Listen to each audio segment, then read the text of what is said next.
So, tuwan-tuwa 'di ba ang mga DDS dahil daw po hindi matutuloy ang impeachment trial ni Sara dahil nga po sa ginawang desisyon ng Supreme Court na sinabi na unconstitutional ang impeachment trial ni Sara Duterte. Ngayon, alam nating lahat na ang mga maestrado ng Supreme Court ay appointed ni Digong.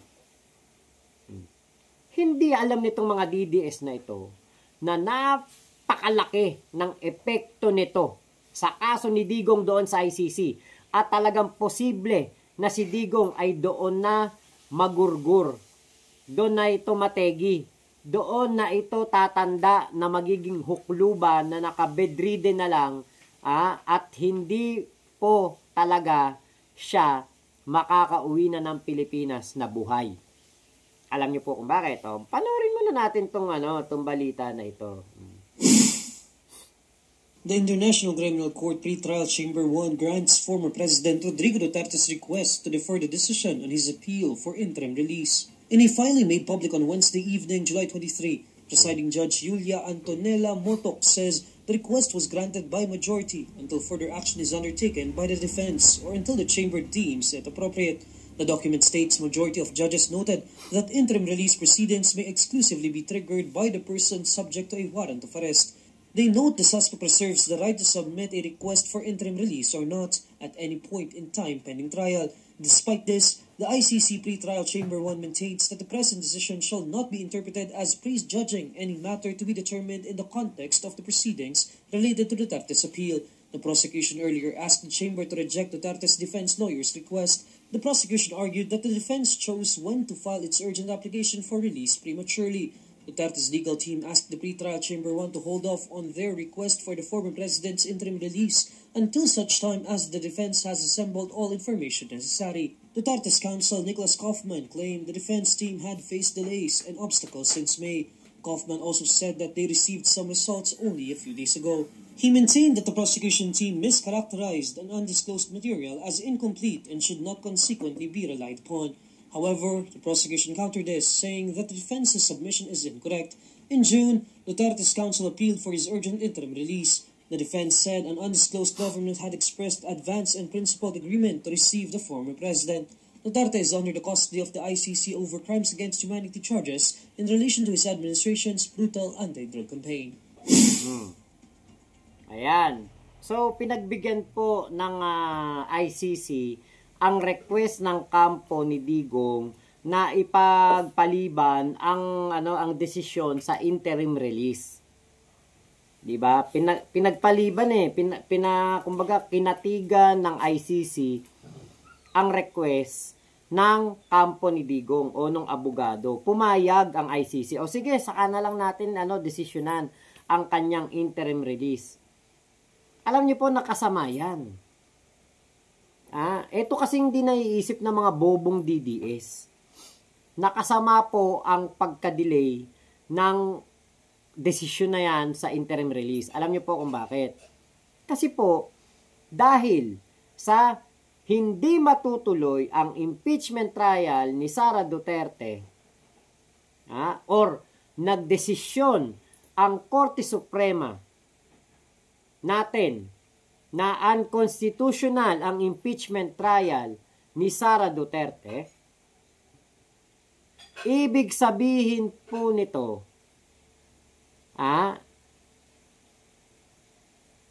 si Digong malabo nang mapagbigyan sa interim release. Malabo na po. At lalo lamang pinatunayan ng kampo ni Duterte na napakalakas pa din po nila dito sa Pilipinas at napakalakas ng koneksyon, napakalakas ng kapit, napakalakas ng kapangyarihan ni Digong dito sa Pilipinas kahit hindi na siya presidente. Bakit? Dahil nga po ang mga tao sa Supreme Court, tao lahat yan ni Digong. Tao ni Digong ang mga nasa Supreme Court. So, tama lang ang ginawa ng Supreme Court tama lang ang ginawa ng ICC na si Digong ay hulihin dito sa Pilipinas at doon litisin sa The Hague, sa Netherlands. Dahil si Digong nga po ay makapangyarihan pa rin dito. Di ba kaya nga yung mga kababayan natin na naging biktima ng EJK ay doon po nagdemanda sila sa ICC, hindi po dito sa Pilipinas. Kasi nga po, alam nila na pagdating ng panahon at sakali kunwari sa local court, makonvict si Digong, iaakyat nila yan sa Court of Appeals. Pagdating ng Court of Appeals, kunwari nandun na sa Court of Appeals, ikinonvict pa rin nila si Digong.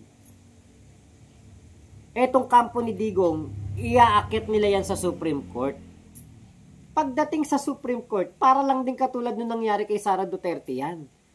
Sasabihin ng Supreme Court, acquitted si Digong, walang kasalanan. O baka sabihin pa, unconstitutional ang ginawa nyo kay Digong. Kaya, ang mga kababayan nating biktima ng EJK, yung kanilang mga kaanak na nagurgur noong panahon ni Digong, hindi nagsampa ng demanda dito sa Pilipinas at doon po binulok sa kulungan ng ICC si Digong. Etong nangyari na ito, na desisyon ng Supreme Court para sa impeachment trial ni Sara Duterte, isa itong pagpapatunay na si Digong po ay napakamakapangyarihan pa rin dito sa ating bansa. Hindi nawawala ang kanyang koneksyon, hindi nawawala ang kanyang kapangyarihan. Hanggat nandiyan ang mga appointed niya, mga tao niya diyan sa Supreme Court, si Digong ay mananatili pong makapangyarihan kahit na hindi na siya presidente. Kaya, sa mga bobong DDS, huwag kayong magsaya. Dahil kapag kayo ay nagsaya na nagsaya, ibig sabihin lamang yan, mga bobo talaga kayo. Dahil, maiisip po ng ICC, bukod sa tama ang kanilang desisyon, na si Digong ay bulukin na lang doon sa ICC, hindi nila bibigyan ng interim release si Digong. Dahil bukod sa wala namang tumatanggap na bansa kay Digong, walang tumatanggap naman talagang bansa kay Digong Bukod sa walang tumatanggap na bansa, napatunayan ng sambayanang Pilipino, ng mga nagnanais na si Digong ay pagbayarin doon sa kanyang kasalanan sa ICC. Napatunayan po ng ICC na talagang si Digong ay karapat-dapat lamang hindi bigyan ng interim release. Dahil kapag binigyan nito ng interim release, marami pa rin po ang tutulong dito para hindi niya mapagbayaran ng kanyang mga kasalanan. Kaya napakabobobo ng mga DDS na nagpapalakpakan at tuwang-tuwa sa desisyon ng Supreme Court. Hindi nila naisip yan. Na yan ay maaaring gamitin ng mga biktima ng EJK, ng mga naghabla kay Digong doon sa ICC, para sabihin sa mga maestrado ng ICC na, kita nyo, bibigyan nyo ng interim release si Digong, napakalakas ng kapangyarihan yan sa Pilipinas. Kapag yan binigyan nyo ng interim release at kunwari lang, dinala sa Bangladesh, o dinala sa China, o kung saan mang bansa na may tatanggap sa kanya. Kunwari lang, kung saang bansa siya na tinanggap. Pwedeng may mga tao na itakas si Digong at dalhin doon sa bansa na hindi miyembro ng ICC para hindi magalaw. Ano ba yung mga bansa na hindi miyembro ng ICC? Di ba ang China yata wala sa ICC? Ang tawag dito, Russia, walang ICC diyan. North Korea, walang ICC diyan.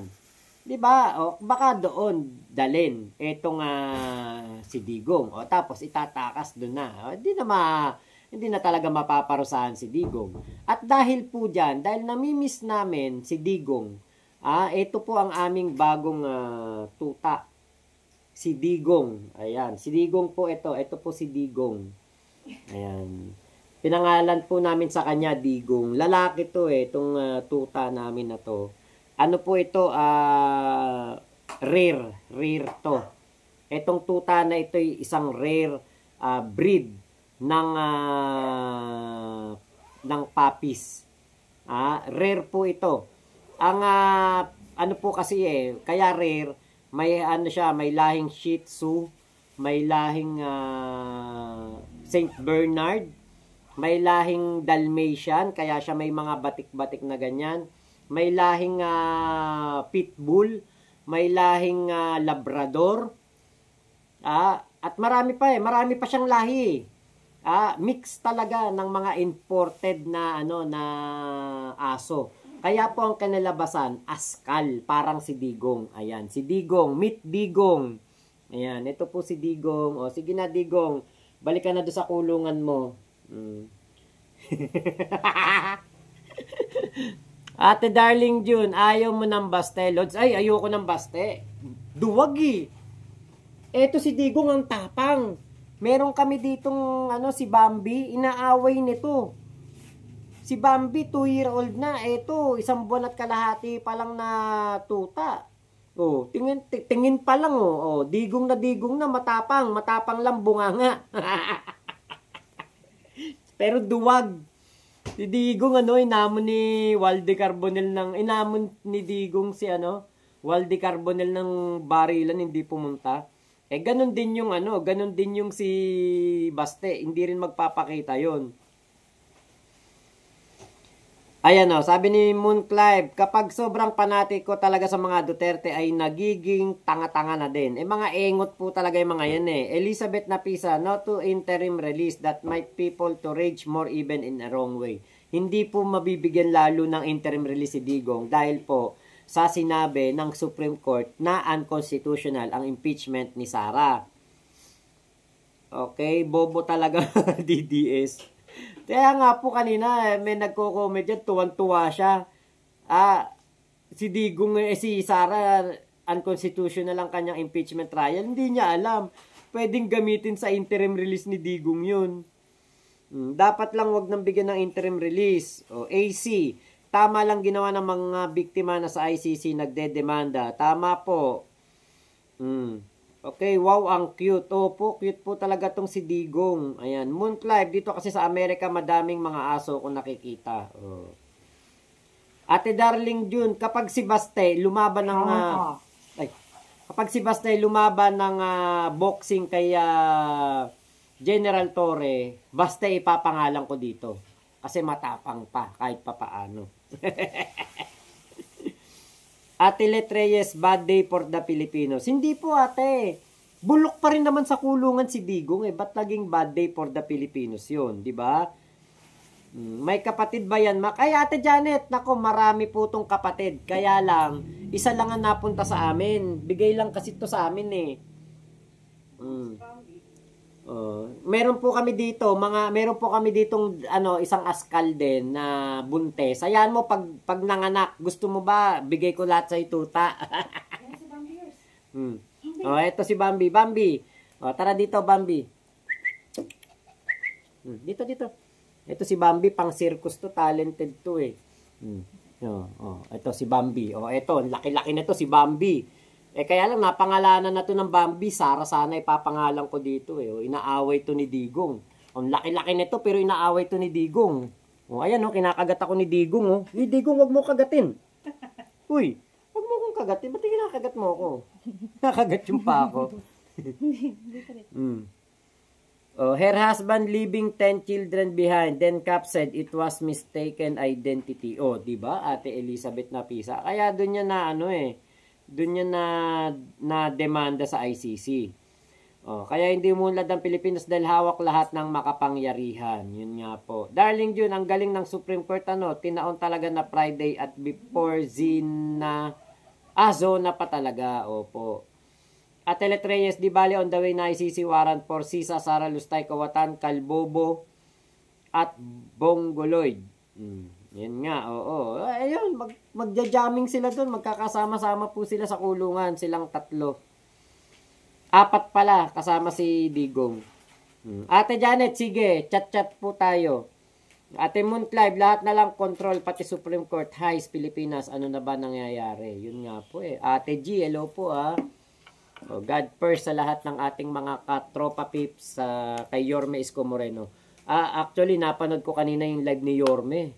Tuwan-tuwa si Yorme sa government ni PBBM. Very grateful si Yorme, nakita ko kanina. Kasi yung ginagawa ng ating Pangulong Bongbong Marcos na pagtulong sa lahat ng syudad, lahat ng bayan, lahat ng probinsya, tama lamang dahil nga po, di ba, presidente ka eh. Talagang tutulungan mo dapat ang lahat ng iyong nasasakupan. Hindi katulad nung panahon ni Digong. Pagkatapos ng eleksyon, ano ginawa ni Digong? Lahat ng hindi kumampi sa kanya noong eleksyon. Kung hindi demanda, ginawang drug lord kahit na wala namang kinalaman sa droga.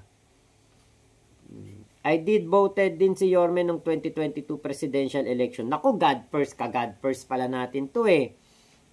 Buti na lang magkasundo po tayo. Opo, yan sila Ate Janet Rosario, sila Ate G, yan, mga Yorme Isko Moreno yan, sila Ate Presi Sablawan, ayan. Marami tayong mga katropa pips dyan na mga ka-isko po natin. So, ako po yung magpapaalam na po sa inyo dito sa ating live na ito. Kasi po ako po hindi pa kumakain. So, salamat po sa pagsama nyo sa akin.